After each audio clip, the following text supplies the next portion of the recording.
Buenas tardes, este es el videoblog Solo Negocios y bueno, pues vamos a platicar de lo que está ocurriendo con una publicación que se hace en el Diario Oficial de la Federación por parte de la Secretaría de Hacienda y Crédito Público.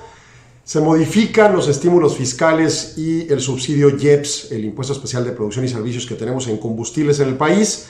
Recordemos que a principios de año y desde el año pasado hemos estado teniendo un incremento en los precios internacionales de combustibles y eventualmente el gobierno federal ha decidido subsidiarnos el combustible. Cuando se viene el problema entre Rusia y Ucrania el 23 de febrero pasado, los precios apuntalan todavía más por la presunción de la escasez en el petróleo a nivel mundial. En ese sentido, el gobierno federal ya no solo decide disminuir, sino anular o otorgar un 100% de subsidio IEPS en el resto del país. Y en el caso de la frontera se da una situación especial. Recordemos que desde el 2002 tenemos homologado el precio de la gasolina entre Juárez y El Paso, Texas, lo mismo en el resto de las ciudades fronterizas del norte del país. Y en 2006 se modifica para que tengamos un esquema en el que el precio sea el más bajo en Juárez que en El Paso o en el resto del país.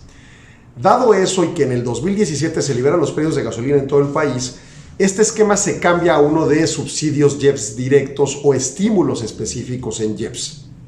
Bueno, estos crean a partir de febrero 23 de 2022, o sea, hace un mes, crean un tercer nivel. Ya no se trataba de que tuvieran la gasolina más barata de entre El Paso o México o resto país, sino todavía más baja que estos dos. Y en ese sentido, pues es como en este momento esta publicación del Diario Oficial de la Federación, que se hace semanalmente, se hace hoy, y se determina que ya no hay estímulo para la frontera, nos reposiciona a tener el precio más barato de entre Estados Unidos y México. Hasta ahí todo suena bien. El problema es que tenemos un precio de gasolina en este momento de más o menos 16 a 17 pesos por litro aquí en la frontera, cambiando de gasolinera en gasolinera, entre que es libre mercado y algunas tienen IVA 8 u otras tienen IVA 16. Y bueno, pues por eso vemos variaciones de precios en todas las gasolineras de la ciudad, aquí en Ciudad Juárez. Pero sucede que en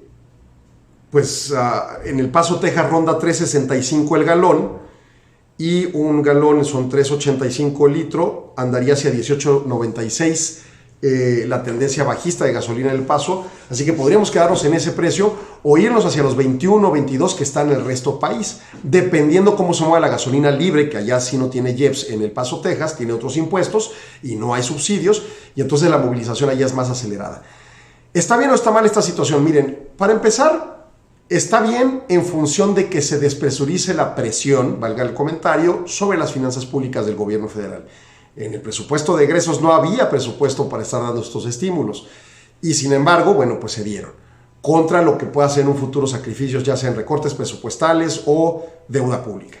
Por otro lado, hay riesgo con esas presiones en las finanzas públicas de que tengamos un tema en la calificación de deuda y se nos encarezca la deuda pública del gobierno federal, que es algo delicado. Ahora, por el otro lado, haber permitido que los precios se movieran libremente desde febrero 23 a la fecha, hubiera permitido no tener esas presiones en finanzas públicas, pero hubiera provocado mayor aceleración en la inflación, que se ha contenido relativamente entre febrero y marzo.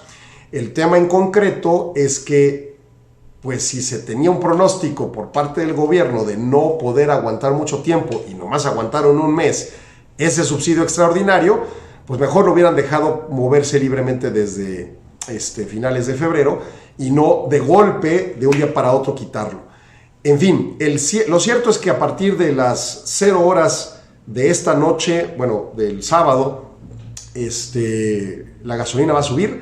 ¿En qué dimensión? Todavía no sabemos con certeza porque dependerá cómo se esté dando la gasolina en el resto del país y aquí en la frontera, pero será más o menos unos 4 pesos lo que subirá cada litro, ¿no? Entonces es un golpe fuerte que trae como consecuencias otro tema. Ahorita todo el mundo va a querer ir corriendo a las gasolineras a cargar.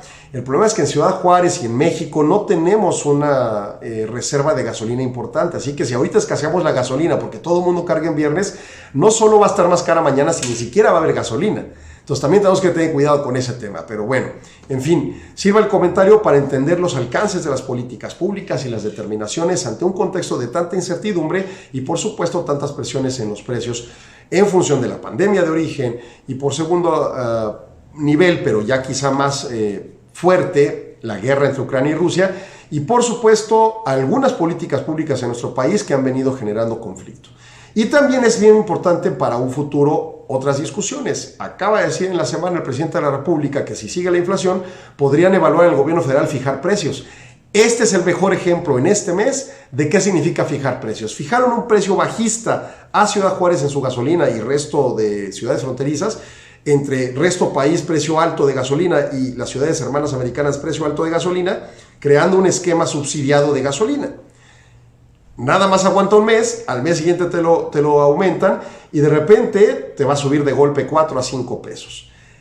¿Qué pasaría si nos fijan precios de alimentos y de otros bienes? Lo mismo, eventualmente tendremos precios muy baratos relativamente, pero de repente podrán golpear hits fortísimos como ocurría allá en los 80s con las inflaciones de 170% que llegamos a vivir. No permitamos esos esquemas. El libre mercado es más funcional, es más adaptativo y los precios, cuando son libres, funcionan mucho mejor. Mi nombre es Alejandro Sandoval y este es el videoblog Solo Negocios. Gracias por su atención.